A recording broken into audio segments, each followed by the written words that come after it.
ya eran ordenados, tenían su muralla, tenían sus cosas.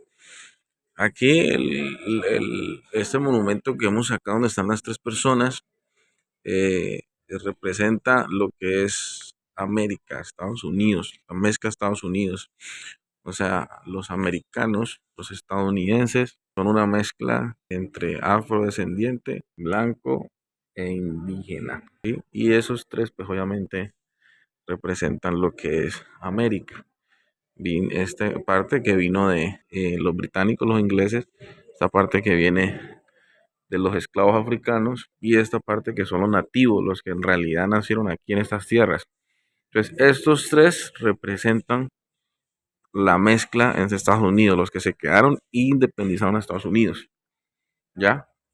Por eso hay que entender muy bien que el tema de la esclavitud y todo ese tema lo manejaban los europeos. Ellos fueron los que trajeron catolicismo, ellos fueron los que trajeron la esclavitud, ellos fueron los que, así como vinieron a saquear, a colonizar, así mismo también vinieron a traer sus otras cosas. Y bueno, aquí se quedaron algunos que crearon su propia independencia. Pero el americano no es white, no es blanco en su totalidad. Es real, nativo, blanco de allá de los ingleses y esclavo negro africano. Esa es la verdadera mezcla americana. Bueno, ya entramos al museo. Recuerden todos que esto es para lo bien, sale por a lo bien. Y obviamente vamos a inmortalizar aquí con este celular. Recuerden que no me traje los equipos profesionales, pero tengo este celular. Voy a tratar de un Vivo Y21, muy bueno la verdad. Voy a tratar de hacer las mejores tomas. Lo bueno es que el día está fresco, hay soleado, entonces la luz del sol también ayuda mucho a grabar bien. Entonces vamos a seguir inmortalizando para todas las personas de la plataforma a lo bien, las personas que siguen around of the world, alrededor del mundo. Sabemos que tenemos seguidores de toda Latinoamérica, Estados Unidos. Estamos por aquí en el país de los Estados Unidos. Entonces vamos a seguir grabando. Espero que apoyen. No tengo micrófono tampoco, pero voy a empezar y con el tiempo pues vamos a ver si me consigo uno por allí para mejorar el audio.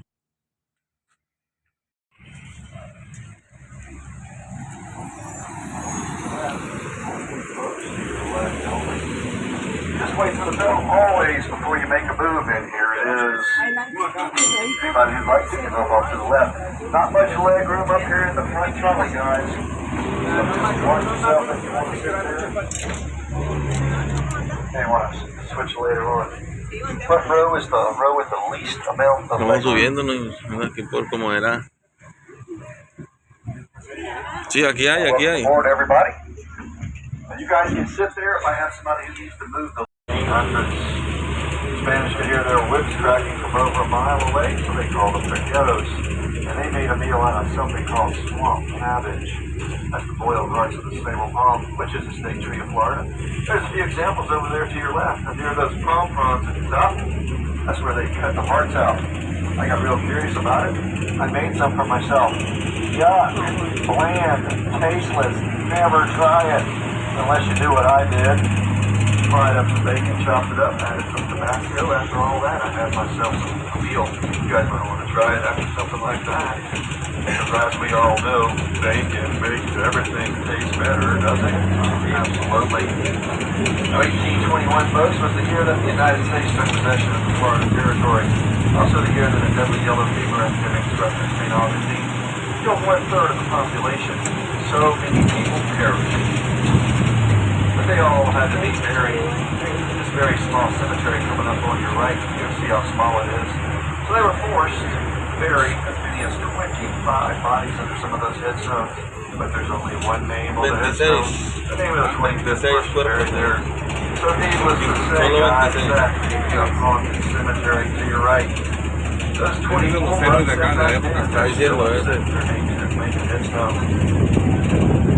we are going to stop number 3 now. Stop number 3, everyone, is Potter's Wax Museum. That's where you can find over 150 wax figurines. Presidents who signed the Declaration of Independence. Entertainers like Ray Charles and Elvis, and sports figures like Michael Jackson, like Michael Jordan, I should say. Michael Jackson's in there too. So is Princess Diana. Now check out that open door there. That's where you enter. But back in the day, 1886, that was C.F. Hamlin's old drugstore. C.F. made a medicine inside. Its contents were spring water, grain alcohol, and opium. How about that for a medicine, you guys? Made you feel pretty good. Didn't care what ails you though. Hey, we got another haunted cemetery at the back of this parking lot. It's the Telemacho Catholic Cemetery of the 1700s. Yes, it's haunted too. A couple of Catholic priests roam around there late at night. So when we come up on all these windows to your right when we park, the third one is a Spanish king. The fourth one is a Spanish queen.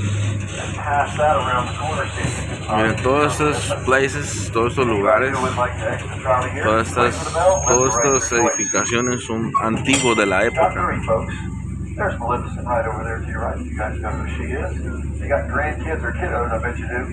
Anybody got 2 seats back there in the back anywhere? Raise your hand. If you guys can find 1 seat on different rows, just split up. You get back together later on, okay? There's another trolley every 15 minutes and we are completely full. All day long. We're coming up to a stop sign. Another wax figurine you'll see in this window to the right is Huckleberry Finn. And this gentleman over here on this park bench, look at that. Great walking stick, Nancy Sid. Look at his face, most of all. That's the face of a visionary, the one and only Henry Flagler. We'll talk more about it. But the first little bar restaurant I'll tell you about coming up on the right is called Ann O'Malley's Irish Deli and Pub. As we pass by, look at the chalkboard sign there, because we call this place Husband Daycare. Oh yeah, check out the sign. Those are the house rules right there below it. Look at that last one, the most important. 2 pints minimum. See you there about 6:30. I'm coming up. On your left, see 2 columns. Those are the city gates. They're made of coquina, a mixture of crushed seashells, fine snow, fossilized sea animals. They've been there since 1808 because that stuff is long-lasting, durable, fire-breathing. Yes, since 1808, that means it's hurricane-proof. Look down the street here as we pull in. This is stop number 4, but that is the Destination Mall, St. George Street, where you can find shopping and restaurants. And if anybody does want to hop off here to the right, just wait for the bell, folks. Wait for the bell and you can exit to your right. This is stop number 4. We might not have anybody on the número 4. whole row up here for some people. Come on up front, guys. Ya caminamos ayer por allí. Whole row. Sí, ya no.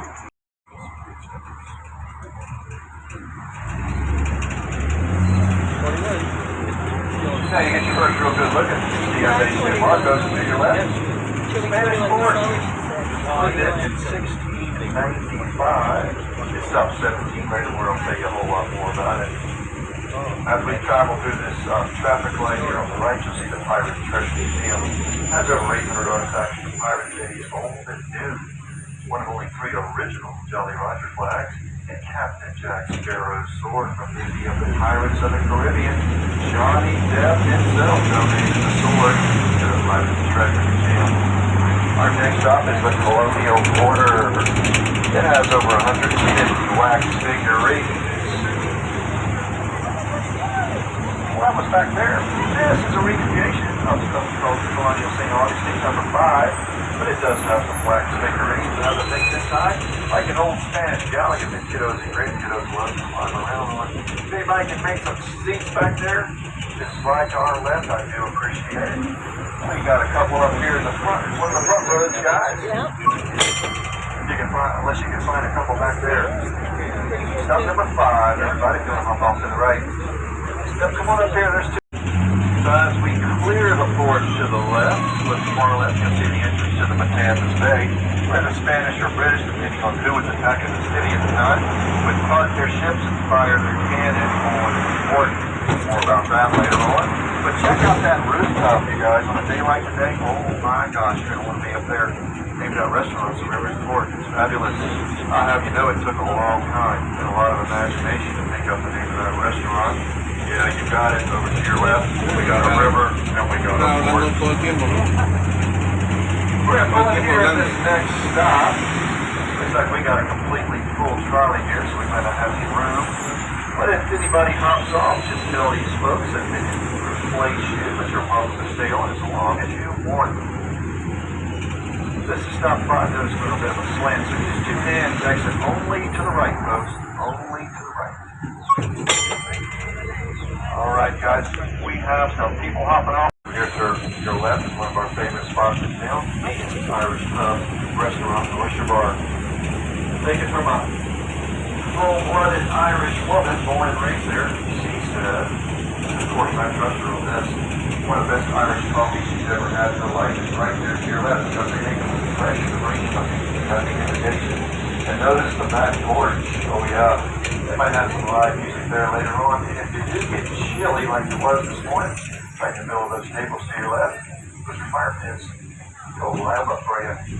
Now this street is a bit narrow. This is High Holland Street. Spanish built some of their streets just like this, perpendicular to the bank. During the hot, humid days of summer, what they were hoping for was to funnel the cool breezes down these narrow streets. They accelerate the up and cool the interior of the city. Old Spanish homes, left and right now, businesses, restaurants. And if you've been to Key West, I'm actually going there Saturday. Used to live there. Look over to your left. You got right to my immediate left. Check out that little statue over there. That's the southernmost point. I bet you if you've been to Key West, you got to picture yourself on the southernmost point down there. Key West. Hey, folks, that one. Everybody get up. I'll see your left or right, whatever you want to. There's a whole lot more room on the left. Somos como una zona más política, de viendo el gobernador, los políticos. There's another one right behind us. I'll let them know y'all are waiting. But unless anybody hops off, we are completely full here. Sorry about that. And it's best for us to load on the left side when the next trolley comes along, okay? There's a ship of 4 at stop number 4. Down to the left, you can find the Prohibition Kitchen if you're looking for more upscale lunch served from 9 a.m. to 2 p.m. every day. That's called the Roosevelt Room. Right next to that is Prohibition Kitchen. There's a lot of seafood on these. I think George Street, but I'll tell you about some that's even better. And a lot of live music. Try to yard. Here's probably on the right. Now that restaurant here, right, is one of the most popular here in town. That's a Columbia Spanish restaurant.